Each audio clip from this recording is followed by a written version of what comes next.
하나님의 말씀은 하나님께서 우리에게 은혜를 베푸시는 중요한 방편들 중에 하나입니다. 우리는 하나님의 말씀을 통해서 생명을 얻고 또 더 풍성히 얻게 되죠. 본문은 우리가 하나님을 경외하는 삶을 살고 하나님의 말씀을 가까이 할 때 어떻게 되는지를 잘 보여주고 있습니다. 이 또한 말씀의 은혜죠.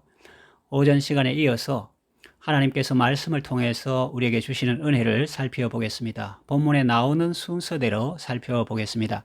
하나님을 경외하고 하나님의 말씀을 사랑하고 순종하는 사람은 어떤 은혜와 복을 받습니까? 첫째로 가치 있는 삶을 삽니다.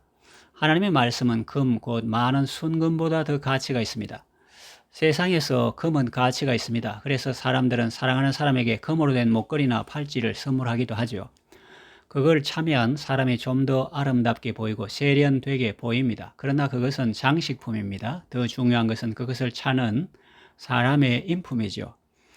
아름다운 여인이 삼가지 아니하는 것은 마치 돼지 코에 금고리와 같다는 말씀이 있습니다. 전혀 잘 안 어울린다는 것입니다.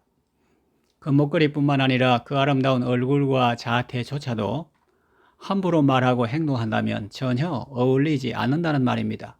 물질이나 외모도 중요하지만 더 중요한 것은 그런 것들이 장식하고 있는 본품인데 그것이 무엇이냐 하면 바로 그 사람의 인품이요 속사람이죠. 사도 베드로는 성도들에게 이렇게 단장을 하고 있습니다. 금을 차고 머리를 따는 외모로 하지 말고 오직 속사람을 온유하고 안정한 심령에 섞지 아니할 것으로 하라. 이 말씀은 금을 차지 말고 머리를 따듬지 말라는 의미가 아니고 외모보다 속사람을 더 아름답게 하라는 의미입니다. 수백억의 돈으로 신문을 떠들썩하게 하는 사람들이 있습니다. 그리고 대권에 도전하는 사람들도 있습니다. 그들은 돈과 권력을 추구하는 사람들입니다. 돈과 권력이 사람을 가치 있게 할까요? 잠시는 그렇게 보일 수 있겠지요. 외모는 그렇게 보일 수 있겠지요. 그러나 속은 타들어가고 하나님의 심판은 더 엄중할 수 있습니다. 하나님의 말씀은 세상의 돈이나 권력과 다릅니다. 돈을 사랑하는 것은 일만 악의 뿌리가 되지만 하나님을 사랑하는 것은 모든 선의 기초가 됩니다. 그리고 하나님의 말씀은 가치가 있어서 그 말씀을 가까이 하는 사람도 가치 있는 삶을 살게 합니다. 세상적으로 안정된 지위와 부를 내려놓고 오지에서 혹은 삶의 최전방에서 하나님 나라를 위해 섬기는 분들이 있습니다. 그분들의 간증을 들으며 또 그분들의 표정을 보면서 야, 이분들은 정말로 가치 있는 삶을 살고 있구나라는 느낌이 들었습니다. 여러분도 하나님의 말씀을 가까이 함으로 참으로 가치 있고 하나님 앞에서 보람된 삶을 사시기를 바랍니다. 두 번째로 달콤한 삶을 삽니다. 하나님의 말씀이 우리 영혼의 꿀과 송이 꿀보다 더 달다고 했습니다. 구약 이스라엘 자손들이 광야 생활할 때 하나님께서 하늘에서 양식을 내려주셨죠. 그 맛은 꿀 섞은 과자와 같았습니다. 하나님의 말씀은 우리 영혼에 참된 만족을 주고 기쁨을 줍니다. 세상 문화는 그렇지 않죠. 겉모습은 화려하게 보이지만 속은 황량합니다. 한 시대를 풍미했던 섹시 여배우 마릴린 먼로는 노년에 이렇게 말했습니다. 이제 내 삶은 파장한 해수욕장과 같다. 그러나 하나님의 사랑으로 섬김의 삶을 살았던 오드리 헵번은 나이 들면서 사람들에게 더 빛을 발하고 아름다운 모습을 보여주었습니다.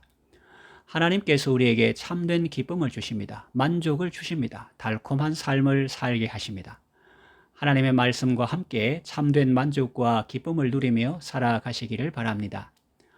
셋째로 안전한 삶을 삽니다. 사람이 어릴 때는 지도해주는 사람이 많지만 나이가 들면 아무도 지도해주는 사람이 없습니다. 간섭하고 핀잔 주는 사람은 있어도 진정 사랑으로 지도해주는 사람은 거의 없습니다. 그렇게 되면 어르신으로 존경받으며 살기보다는 노인으로 취급받으며 살게 될 가능성이 큽니다. 누가 우리를 끝까지 사랑으로 지도해 줄까요? 부모님도 다 돌아가시고 이제 잔소리할 사람도 없는데 누가 진정 사랑으로 지도해 줄 수 있을까요? 하나님입니다. 이 하나님은 우리 하나님이시니 우리를 죽을 때까지 인도하시리로다고 시인은 노래하고 있죠. 경고의 말씀은 젊은 사람에게도 필요합니다. 솔로몬의 아들이었던 르호보암은 노인의 가르침을 버리고 젊은이들의 말을 듣다가 나라가 쪼개지는 사태를 맞이하게 되었습니다. 하나님의 말씀은 우리를 노인보다 지혜롭게 하고 원수보다 더 지혜롭게 합니다.